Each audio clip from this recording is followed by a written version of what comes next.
हाथरस से आज दिल को दहला देने वाली खबर सामने आई। हाथरस में चल रहे एक सत्संग के दौरान भगदड़ मचने से 100 से ज्यादा लोगों की जिंदगी चली गई। भोले बाबा का यह सत्संग हाथरस के सिकंदराव इलाके में हो रहा था। इसी दौरान इसमें भगदड़ मच गई। खबरों के मुताबिक इस हादसे में मरने वालों की संख्या लगातार बढ़ रही है। वहीं हाथरस में हुए इस दर्दनाक हादसे का मुख्यमंत्री योगी आदित्यनाथ ने भी संज्ञान लिया है। लेकिन सबसे बड़ा सवाल है कि इस मौत के तांडव का जिम्मेदार कौन है और आखिर कैसे एक लापरवाही ने मासूमों की जान ले ली। आइए इसी पर दिखाते हैं आपको ये रिपोर्ट।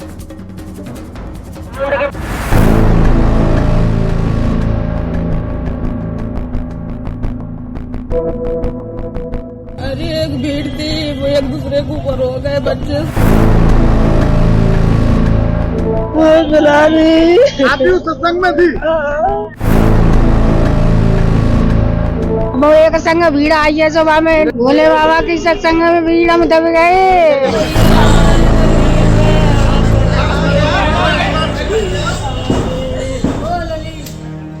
जहां तक नजर जाएगी जमीन पर लाशें बिछी हैं, भगदड़ मचा है, चीख पुकार, अपनों को बचाने की गुहार लगा रही ये बेबस भीड़ मातम मना रही है। दो बच्चा है? कितने के बच्चा है आपको? कहाँ से आप लोग कहाँ से हो? हम दिल्ली से आए।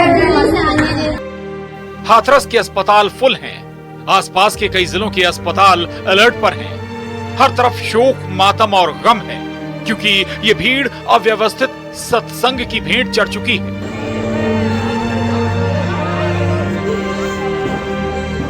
योगी जी अगर मेरी बात सुने हो, तुरंत पूरे स्टाफ को सस्पेंड किया जाए, नहीं हम लोग रोड पर उतर के सस्पेंड करेंगे।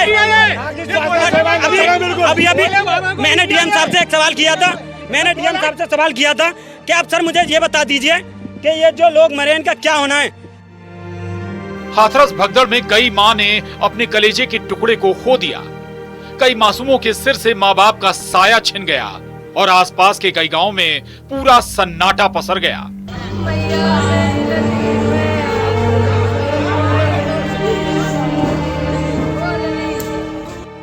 हाथरस के फुलरई गांव में ये लोग भोले बाबा के सत्संग में प्रवचन सुनने गए थे, लेकिन इन्हें क्या पता ये सत्संग उनका परिवार छीन लेगा। ये सत्संग उनकी जिंदगी का रंग छीन लेगा। किसी से माँ तो किसी से बेटा छीन लेगा। आप भी उस सत्संग में थी? ये रोड के किनारे खड़े हुए थे, धक्का लगा, वो नीचे गिरते हुए चले गए। एक दूसरे के ऊपर गिरते चले हुए, नीचे जो लोग दब गए वो निकल नहीं पाए। कम से कम 100 आदमी थे, कम से कम नीचे दबे हुए हैं वो। हाँ कुछ एक्सपायर भी कुछ ज्यादातर हो चुके हैं। वहाँ पे 20-25 तो ऑन स्पॉट ही कर चुके हैं, ऑन स्पॉट खत्म हुए। एक्सीडेंट नहीं हुआ यहाँ पर, ऐसे ही गुरु की गाड़ी गई थी ना, तो वो जा रहे थे कि हमारे प्रभु गए, ये भाग गए, उसमें दब गए, एक ऊपर में चढ़ गए। वो बाइक भी गई है, कम से 100-200 आदमी तो है पक्का। नारायण साकार के सत्संग में सबसे बड़ी जिम्मेदारी आयोजकों की है, स्थानीय पुलिस प्रशासन की है, बाबा नारायण साकार की है।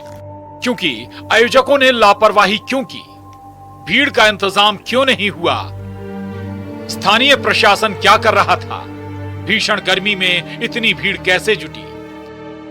अब सवाल पूछे जा रहे हैं सत्संग के आयोजकों से, सवाल पूछे जा रहे हैं नारायण साकार से, सवाल पूछे जा रहे हैं स्थानीय प्रशासन से। क्यों, आखिर क्यों इतनी बड़ी लापरवाही हुई, क्यों इंसानी जिंदगी से खिलवाड़ हुआ। हम लोग सदन में थे, उस समय जानकारी मिली, बहुत दुखद है। सरकार की जिम्मेदारी बनती है कि अगर किसी आयोजन में इतने लोग इकट्ठे हो रहे हैं या इतने लोग आने वाले हैं, तो आखिरकार उनकी सुरक्षा, उनकी व्यवस्था के लिए सरकार ने क्या किया, ये सबसे बड़ा प्रश्न लगता है। बहुत दुखद है, बहुत दुखद है, वो बहुत ज्यादा दुखद है। महादेव उनको, उनकी आत्माओं को शांति दे, जो इतने लोगों की मृत्यु हुई और बाकी जो घायल हैं उनके लिए प्रधानमंत्री जी ने भी संवेदना प्रकट की। कोई सवाल पूछ रहा है, कोई दुख जता रहा है, लेकिन ये मातम मना रही भीड़ क्या करे। इनका तो परिवार छिन चुका है, पूरा संसार छिन चुका है। Bureau report, news 18।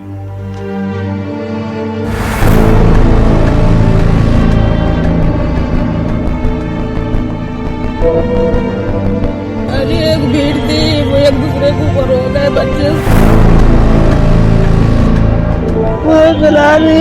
आप भी उस सत्संग में थी? वो एक संग भीड़ आई है सुबह में, भोले बाबा की सत्संग में भीड़ हम दब गए।